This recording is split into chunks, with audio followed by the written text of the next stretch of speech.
Hi, Ed. Let's talk about your car. Hope you're well, enjoying Fort Polk. Let's talk about your car.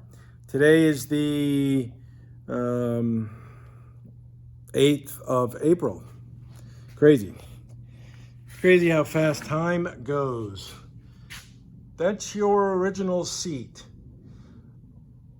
The old foam fur coverings, etc., are gone. They were just really worn out. They were very heavy, very flammable. It was all cotton, just very, very flammable stuff. So um, the seat frame, I media blasted it and put it in primer and painted it black. And I fitted into the floor in the existing holes on this side, because we didn't change the floor out, but on that side I had to redo it. And here's underneath the wheel well. This is when the last guy, the previous subcontractor I hired, he cut out a portion of the wheelhouse on both sides. It appears he did that to let the frame, this big hat, this big, I guess they call it a hat device or something, to let that clear up into the wheelhouses. But he did measure properly, so there was ample room. So the frame is not going to interfere with the wheel wells. So I made the template and cut that out. That little C-shaped piece of sheet metal that's clamped in place and tack welded in. I'll finish doing the welding on this one tomorrow. But also up in here, I'm going to be making the sheet metal that will go over this hump frame thing right there. Make the sheet metal that goes over it, that will be part of the body, part of the car body, and it won't be tied to the frame, which we need to do it that way. So let me go on this side and show you.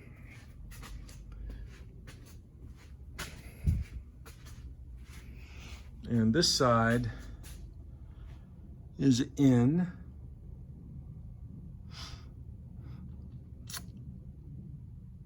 So, anywho, I don't want to tie in the wheelhouse to the frame. It doesn't get mounted to it, so we'll probably just put some seam sealer up around there to keep it from, any water and stuff from getting in there. And here's the seat frame on this side. This floor is new, if you recall, and had to drill the holes through and put the hardware in there. And I gotta put that little piece of metal back on right there in the top left-hand corner of the screen to cover that bolt, which that piece of metal is right there. So, and you got your brake kit right here. This is the Corvette master cylinder that's been adapted to fit for your car. As a result of using that, this manifold probably is going to have to go bye-bye, and get you some headers that angle down right here, so the brake pedal can clear, this exhaust manifold. I was hoping that wouldn't be the case, but I think it is. So, work in progress on that.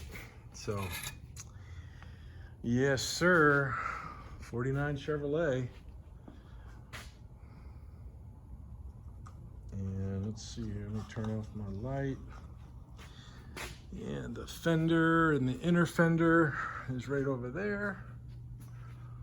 Out of the way. There's your Ford 9-inch rear end.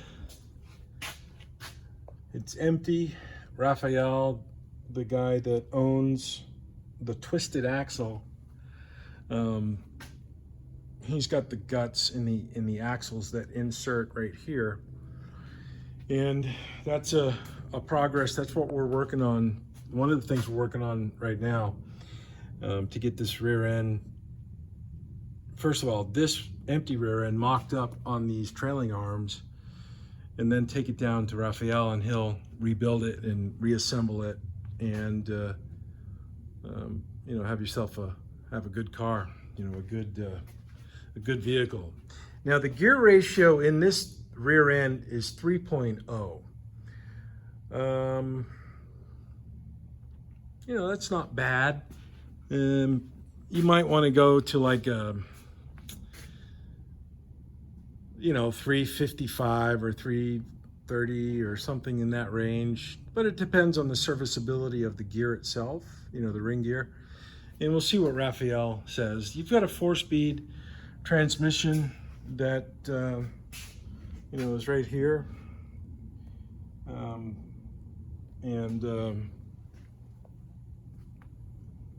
don't know. It's a judgment call. 3.0 would probably be good for you know, highway cruising, keeping it low RPM, you know, decent gas mileage. It's really up to you, Ed. Whatever you want to do. Of course, I'll provide prices on what a higher gear ratio will be. You know, a 323 or 343 or 345, whatever they are. You know, in the Ford 9-inch rear end. So. And also, you see you've got front disc brakes.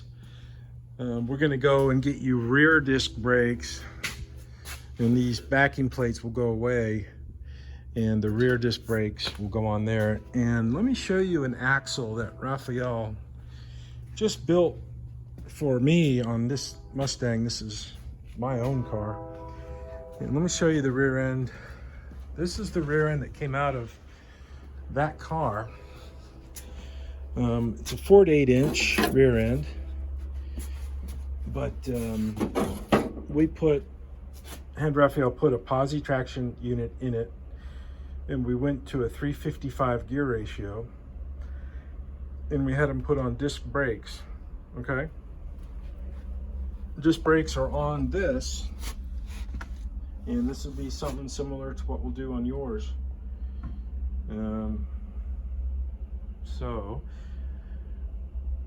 And Ford always put their front in that red primer, and probably we will not do that on yours, because, you know, we'll just probably paint it all black. So, but that's what it will sort of look like when yours gets done. So, anywho, Ed, hope you're well, and be good. We'll be in touch, okay? Take care. Bye-bye.